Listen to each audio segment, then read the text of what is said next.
आपल्याला सर्वांना आठवत असेल 1 ऑगस्ट 2021च्या दिवशी आपण हे BDDचं काम सुरू केलं होतं. महाविकास आघाडी सरकारचं काम होतं आणि ते काम आम्ही प्रत्येक महिन्यात येऊन पाहत असतो, पाहणी करत असतो.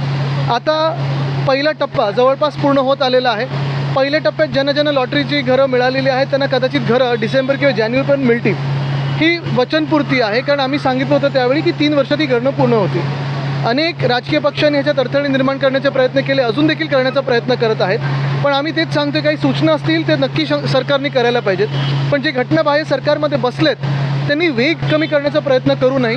आज देखील इकडचे रहिवासी जे आहेत, स्थानिक रहिवासी जे आहेत, BDDतले असतील, आमच्या इकडचे वरळीचे असतील, नामजोशीचे असतील, वडाळ्यातले असतील, हे सगळेच चांगल्या घरांच्या आशेत आहेत. आणि आपण पाहतोय की वरळीत तर इथे डोळ्यासमोर घरं बनत आहेत. कमीत कमी लोक ट्रान्झिट कॅम्पला गेलेली आहेत. नामजोशीला देखील आम्ही काम पाहत असतो, तिथे आता आपण ग्राउंड फ्लोअरपर्यंत आलेलो आहे. असंच BPTचं जे BDD आहे तिथे आम्ही केंद्र सरकारकडे मागणी केली होती, त्या लोकांनी तिथे नाकार दिला होता. तरी देखील आम्ही पाठपुरावा करणार आहोत.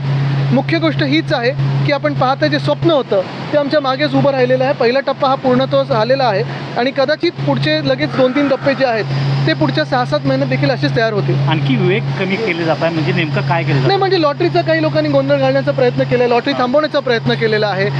मागण्या काही लोकांनी बदललेल्या आहेत. ज्या काही मागण्या वेगळे सरकार पूर्ण करत असेल नक्की करावं, त्यांच्या क्षमतेने पूर्ण करावं, परंतु वेग कमी करू नये आणि काम जे आहे ते सुरळीत चालू आहे. आणखी एक वचनपूर्ती झालेली आहे आज कोस्टल रोडचं दोन्ही बाजू जे आहेत. हो, पण गंमत अशी आहे की मुख्यमंत्री आणि 2 म्हणजे घटनाबाह्य मुख्यमंत्री आणि 2 उपमुख्यमंत्री कोस्टल रोडच्या प्रत्येक 500 मीटरच्या उद्घाटनाला जायला लागलेले आहेत.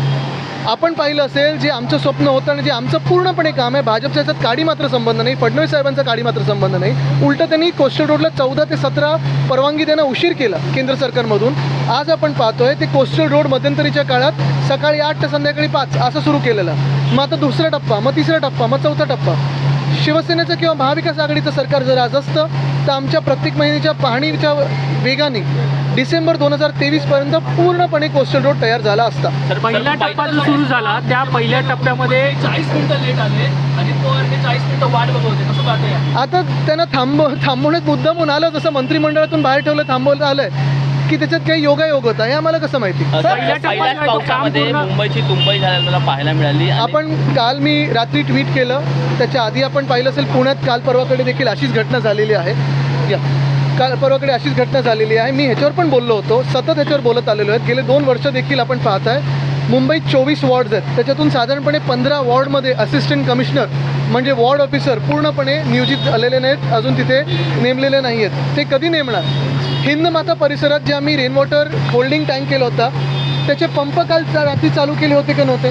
मुंबईत ज्या पावसाळ्यापूर्वीच्या बैठका असतात, आम्ही देखील वॉर्ड ऑफिसमध्ये परवा बैठक घेतली. आम्हाला सांगितलं होतं 97% काम पूर्ण झालं आणि अमुक टक्के काम पूर्ण झालं आहे. कोळीवाड्यात असेल, आज आम्ही BDDत फेरी घेत आहोत. अनेक ठिकाणी मुंबई महानगरपालिकेची प्री मॉन्सूनची कामं पूर्ण झालेली नाही आहेत. रस्त्याची जी कामं आहेत, खोदकामाची जी कामं आहेत ती अजून पूर्ण झालेली नाही आहेत. आणि अशा परिस्थितीत वॉर्ड ऑफिसर नसताना मुंबई असेल किंवा पुणे असेल, दोन्ही आपण पाहतोय परिस्थिती काय झाली का पावसात.